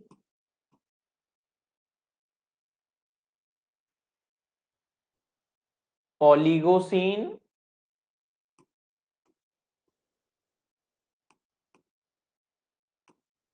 Miocene, Miocene and Pliocene. अब देखो बेटा ध्यान से समझो, तो ये सब क्या है, इपोक हैं। ये बेसिकली क्या है, इपोक हैं, यानी कि युग हैं। टर्सरी क्या है, पीरियड है। टर्सरी क्या है, पीरियड यानी कि कल्प है, जिसे क्या बोला गया है, तृतीयक कल्प। और तृतीयक कल्प में कितने युग हैं, तो हमें जो है खास तौर पे 5 युग देखने को मिलते हैं। अब बेटा सबसे जरूरी बात मेरी बड़े ध्यान सुनना, मायोसीन और M for middle Himalaya, M for Miocene और एम फॉर मिडिल हिमालय। तो मिडिल हिमालय या मध्य हिमालय का निर्माण कौन से युग में हुआ है या कौन से इपोक में हुआ है, तो आपको याद रखना है मायोसीन इपोक में क्या हुआ है, मध्य हिमालय का निर्माण हुआ है। और मध्य हिमालय से पुराना कौन सा होगा, बृहद हिमालय होगा। मध्य हिमालय से पुराना कौन सा होगा, बृहद हिमालय। तो ग्रेटर हिमालय का या बृहद हिमालय का निर्माण कब हुआ होगा, ओलिगोसीन इपोक में। ग्रेटर हिमालय का निर्माण कब हुआ होगा, ओलिगोसीन में। और सबसे नया कौन सा है, तो वो शिवालिक हिमालय है। सबसे नया वाला कौन सा है, तो सबसे नया वाला जो है वो शिवालिक हिमालय है। तो शिवालिक रेंज का फॉर्मेशन कब हुआ, तो वो प्लियोसीन में हुआ।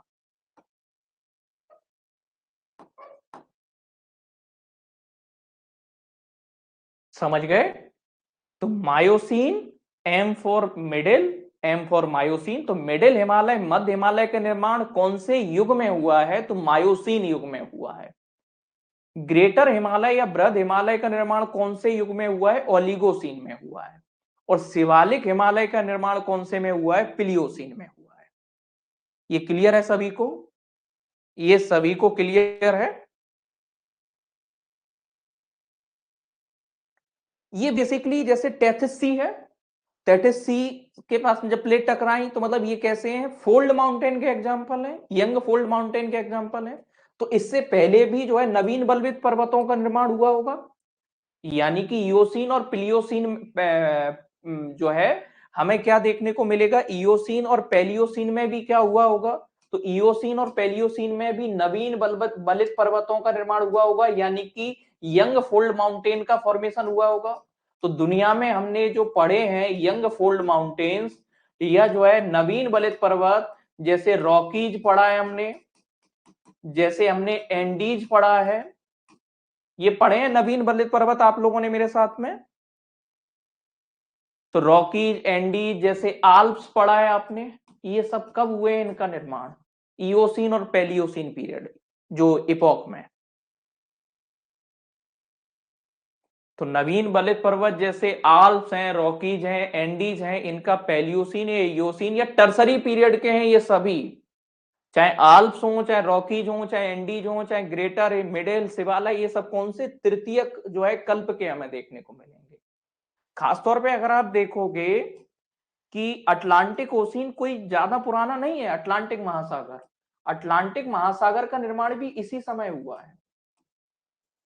जो अटलांटिक ओशियन है, टेथिस सी तो खत्म हो गया, लेकिन अटलांटिक ओशियन का फॉर्मेशन, क्योंकि कुछ प्लेट टकरा नहीं, कुछ दूर भी जाएंगी, तो ये देखने को मिलेगा ऐसा कुछ।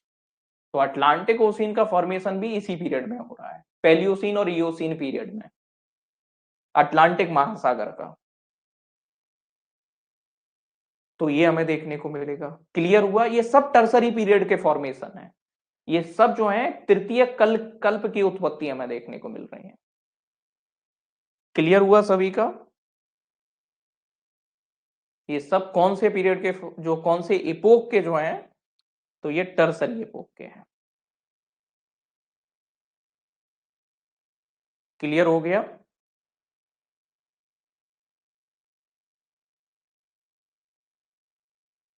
चलें आगे बढ़े।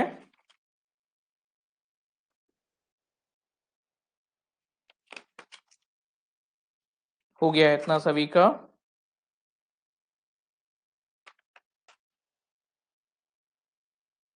बिंदियन इसकी नहीं है बेटा, बिंदियन जो है वो कैम्ब्रियन की है, जो बिंदियन है वो इस एज की है, कैम्ब्रियन की। अब सेनोजोइक में हमने टर्सरी देख लिया है, तो अब हमें क्या देखना है, क्वाटरनरी देखना है। टर्सरी सभी का हो गया बेटा नोट, टर्सरी सभी का हो गया, तो अब क्वाटरनरी पीरियड को देखें। लास्ट बचा है, बस इतना झेल लिया है तो बस लास्ट और झेल लो।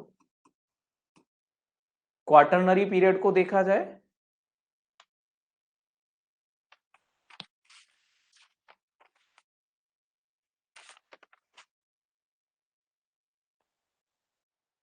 बताएं। क्वाटरनरी पीरियड में हमें बेसिकली तीन इपोक देखने को मिलेंगे। क्वाटरनरी पीरियड में हमें तीन इपोक देखने को मिलेंगे। एक तो प्लेस्टोसीन,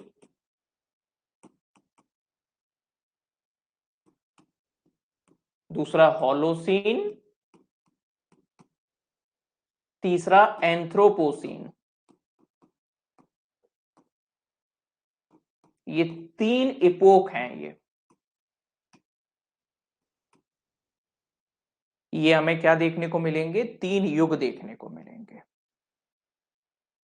अभी हाल ही में पृथ्वी ने जो सबसे लास्ट वाली जो आइस एज का जो सामना किया है वो ये प्लिस्टोसीन में आया है। तीसरा हिमयुग पृथ्वी पर कब आया था? तो तीसरा हिमयुग जो है ये प्लिस्टोसीन में आया था, लगभग जो है 10 लाख साल पहले।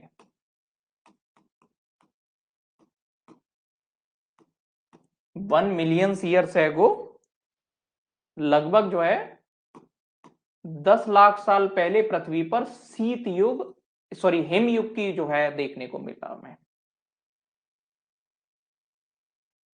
मानव की उत्पत्ति कहां से होना शुरू हुई है? होलोसीन इपोक से मानव की उत्पत्ति जो है यहां से शुरू हुई है।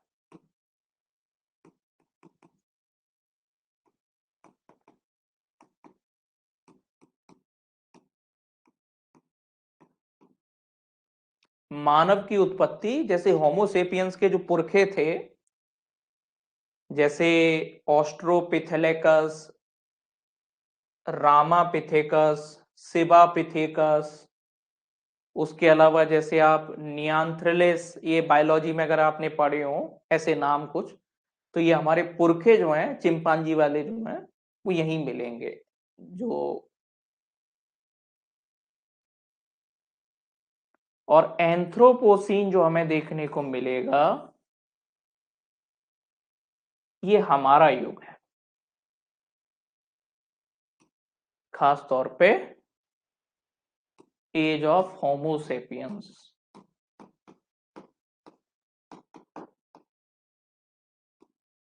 बेसिकली यहां पर जो है मानव का सांस्कृतिक विकास जो है, मानव के जीवन का विकास होलोसीन में हो रहा है, और cultural evolution of human being Anthropocene में हो रहा है।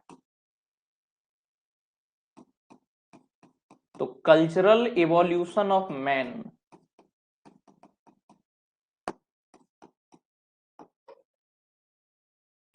Current age of human being, या आज हम कौन से युग में हैं?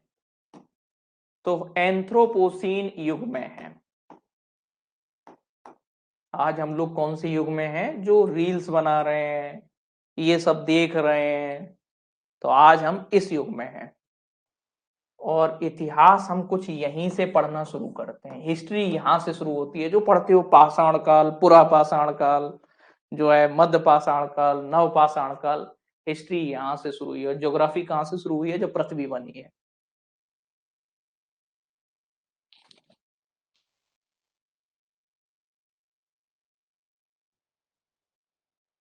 समझ गए?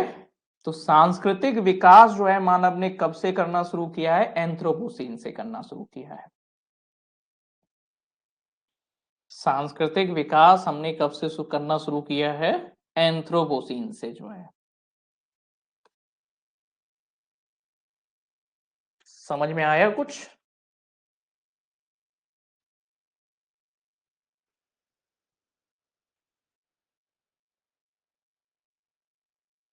अगर मैं समराइज करूं इन सारी चीजों को, तो पृथ्वी की उम्र जो है उसे एक यूनिट माना गया है जैसे, तो उसको नामकरण दिया गया है इयॉन। इयॉन को फर्दर डिवाइड किया गया है एरा में। एरा को डिवाइड किया गया है जो है पीरियड्स में। पीरियड को डिवाइड किया गया है इपॉक में। सबसे पहली जो एरा हमें देखने को मिलेगी वो कौन सी देखने को मिलेगी?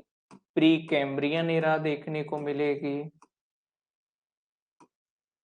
प्री कैम्ब्रियन एरा में हमें क्या देखने को मिलेंगे पीरियड? एक तो एजोइक देखने को मिलेगा, पक्का सभी को दिख रहा है एजोइक। एजोइक के अलावा हमें दूसरा कौन सा देखने को मिलेगा? तो एजोइक के अलावा हमें जो देखने को मिलेगा आर्केजोइक, और आर्केजोइक के अलावा प्रोटेरोजोइक। चलो, दूसरा जो एरा है उस दूसरे एरा को नाम क्या दिया है? पैलियोजोइक।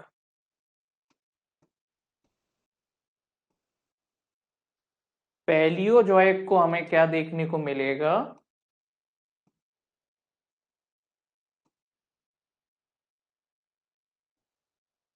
कितने उसमें डिवाइड किया गया है पीरियड्स में? 6 पीरियड में डिवाइड किया गया है।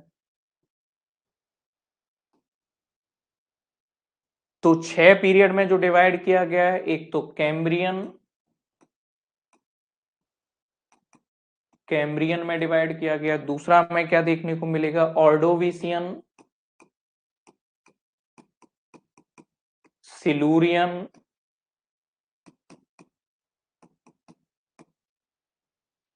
डेवोनियन, कार्बोनिफेरस,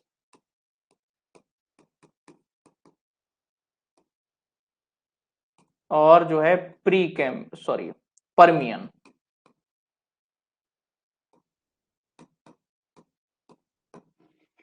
इनमें क्या किया गया? डिवाइड किया गया। तीसरा जो एरा है उसे हम क्या कह रहे हैं? मेसोजोइक। तीसरा जो एरा है उसको नाम क्या दिया है हम लोगों ने? तो तीसरे एरा को नाम दिया है मेसोजोइक। मेसोजोइक को हमने क्या किया है? ट्रियासिक, जुरासिक और क्रिटेशियस। चौथा एरा जो हमें देखने को मिलेगा उसे सेनोजोइक कहा है हमने। चौथे एरा को हमने क्या कहा है? सेनोजोइक। इसको 2 पीरियड में बांटा गया है। एक आपका जो है टर्सरी पीरियड, दूसरा जो है क्वाटरनरी पीरियड। टर्सरी पीरियड को भी फर्दर जो है इपोक में डिवाइड किया गया है, और वो कौन कौन से इपोक हैं? पैलियोसीन, इयोसीन, ओलिगोसीन, मायोसीन, और इसके अलावा हमें कौन सा देखने को मिलेगा मायोसीन के अलावा? प्लियोसीन। तो Palaeocene, Eocene, Oligocene, Miocene middle Himalaya से याद रखना है, और प्लियोसीन जो है शिवालिक के लिए। क्वाटरनरी को भी हमने फर्दर क्या किया है? डिवाइड किया है इपोक में, यानी कि युगों में बांटा है। और कितने युग बताए हैं? 3 बताए हैं। और कौन कौन से बताए हैं भैया? तो वो प्लिस्टोसीन, होलोसीन और एंथ्रोपोसीन।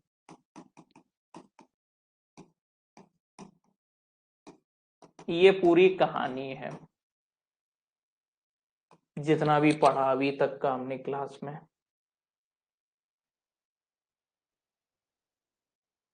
ज्यादा ही छोटा हो गया, दिखेगा कि नहीं पता नहीं।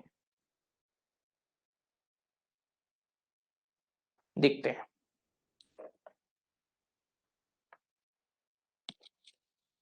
चलिएगा, इतना ये जो है पूरा कहानी किस्सा ये है। शॉर्ट ट्रिक के तौर पे अपन क्या याद रख सकते हैं? तो शॉर्ट ट्रिक के तौर पे पहले वाले का तो कोई मतलब नहीं है, वो तो याद ही रहेगा। इसका जो है कॉस डीसीपी याद रख सकते हो, जो है पैलियोजोइक का। दूसरे का जो है ट्राई जंक्शन करके बना सकते हो एक शॉर्ट ट्रिक, ट्रियासिक, जुरासिक और क्रिटेशियस।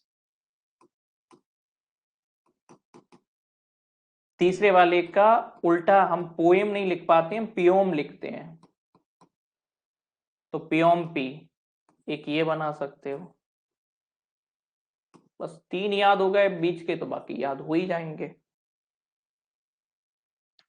बढ़िया थे वैसे। तो एग्जाम में कभी लिख के आना, बस इनको ही लिख के आना है। बस 11 नंबर का क्वेश्चन भी पूछा जाए तो अगर एक एक करके तुमने बता दिया और एक एक दो दो लाइन अगर लिख भी दिया, इतने से तुम्हारा छा जाओगे भैया तुम। बाकी कुछ कहानी नहीं लिखना है, कुछ टाइम पीरियड को रटते नहीं घूमना है, कुछ भी नहीं रटना है आपको। बस जो चेंज बताया है, जो बदलाव बताया है, उसको क्या रखना है, मेनली याद रखना है बस। इसके अलावा कुछ भी और याद नहीं रखोगे तुम लोग। मजा आया पढ़ने में? ठीक लगा? लास्ट तक कितने लोग टिक पाए हैं? बहुत ही कम लोग टिक पाए होंगे, मुझे आशा थी मतलब।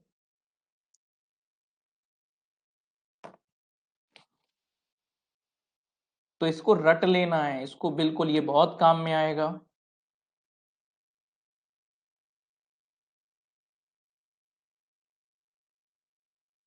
ठीक है,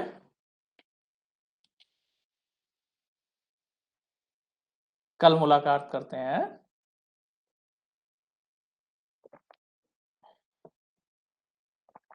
बढ़िया थी आज की क्लास।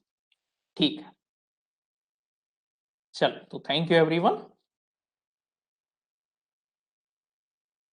पढ़िएगा आराम से, एक दो बार लेक्चर को देखोगे, मेरे साथ बोलो जरा।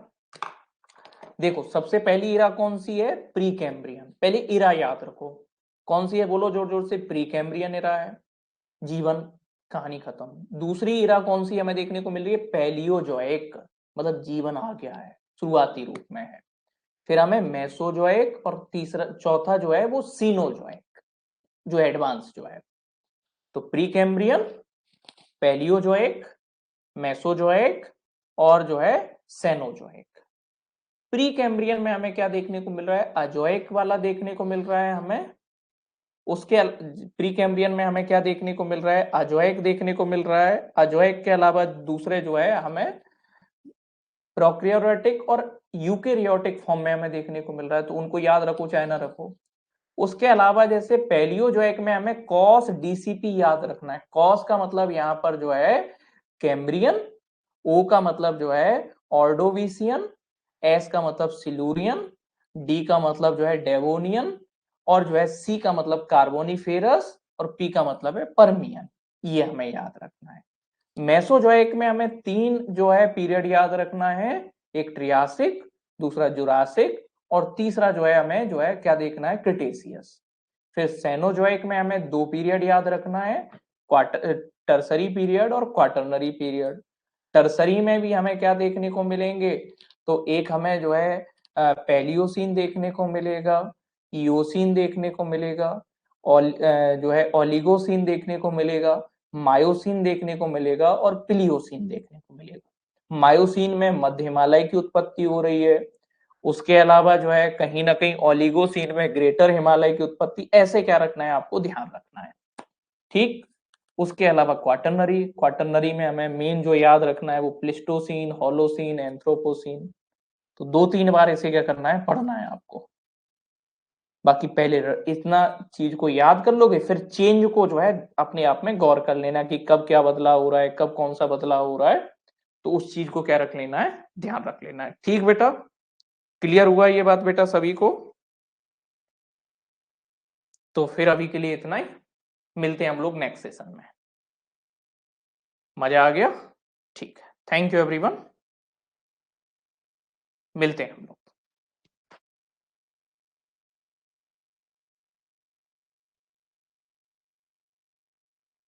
चलिए, थैंक यू एवरीवन।